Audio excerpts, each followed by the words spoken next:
Katharangam welcomes you to the world of stories. The story that I want to share with you now is a very contemporary urban Indian story. It's a story of the lives of so many Indians today.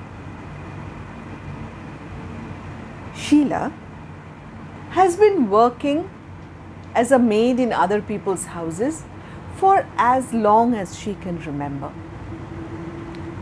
Initially, she used to go with her mother and do odd jobs. She would babysit even, though she herself was a child. All she wanted to do was to go out and play. But they needed that little extra money that she earned to send her brother to school. She wanted to go to school too. But money was never enough. All she vaguely remembers are a few pictures from her brother's school books. Then, one day, her mother got her married. She left her parents' place and went to live with her husband. SHEILA was 15. She worked through the day, each and every day, day after day.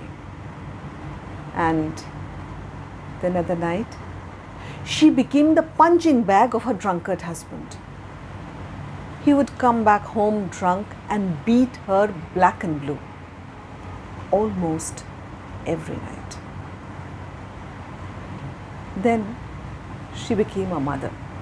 She held her little baby daughter close to her and she named her Usha, the dawn. SHEILA was 16. She now worked in 2 more houses. One day, her husband returned home very late, drunk with the money that she had saved for her daughter's milk.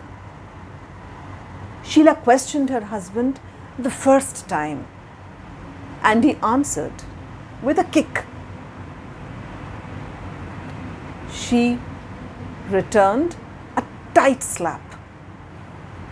SHEILA still remembers the look in her husband's eyes and the mark of her fingers on his swollen cheek. She found herself on the road along with her baby daughter in the middle of that night. She spent the rest of the night at her mother's place and took the early morning local train to Kolkata. Kolkata, the big city, the city of joy, the city which provides food. Kolkata provides shelter. Kolkata helps people realize their dreams. SHEILA started working in people's houses. She worked morning, afternoon, evening. She cleaned, she cooked, she scrubbed, she washed, she did every other job that people offered her. SHEILA had one dream: to educate Usha. Her daughter would never become a maid in someone else's house. She remembers that day. SHEILA was so happy when she enrolled her daughter in the local school. She remembers that proud moment, how ecstatic she was when Usha came back home with a picture book, a prize she had won at school. Everything was going on so well, until this dreadful disease raised its head. Corona, people said. SHEILA had never heard about this disease in her life, not even did her ancestors. The entire city was reeling with fear. People were dying. The city was under lockdown. The bustling streets were deserted. The markets closed, the shops were closed, the schools closed. The fear and apprehension was palpable.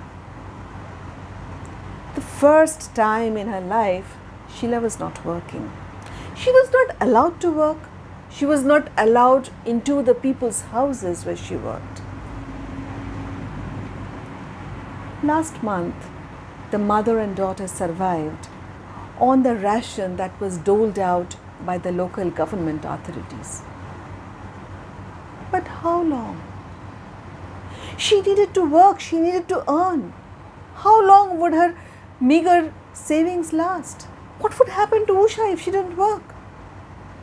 Sheila just couldn't understand what she would do. She was so desperate. In her desperation, she walked off to that big house where she has worked for the last 3-4 years, and she rang the bell.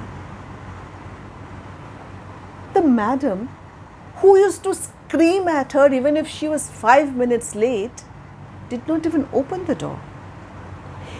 She came out on the first floor balcony and looked down at Sheila. "Sheila, what are you doing here?" She screamed from there. "Didi, my salary." "Salary? You haven't even worked the last month and you are asking for salary." "Didi, I know I haven't worked, but Didi, I'm not begging. I will work. Whatever you ask me to do, I'll do." "You illiterate, irresponsible people, don't you know that it is locked down? It's because of you people who walk around the city and you spread the disease. Better go back home. And you think I'm having fun at home? Washing and cleaning all by myself? Come after lockdown, we will see." The madam screamed and walked back inside. Sheila returned home, and since then she has been sitting in one corner, brooding. An uncertain, dark future loomed in front of her. She didn't even know what to do. No work, no pay, the child. What?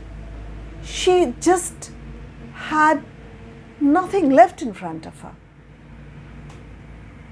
"Ma, you are here sitting all alone and I've been looking for you all around in the house."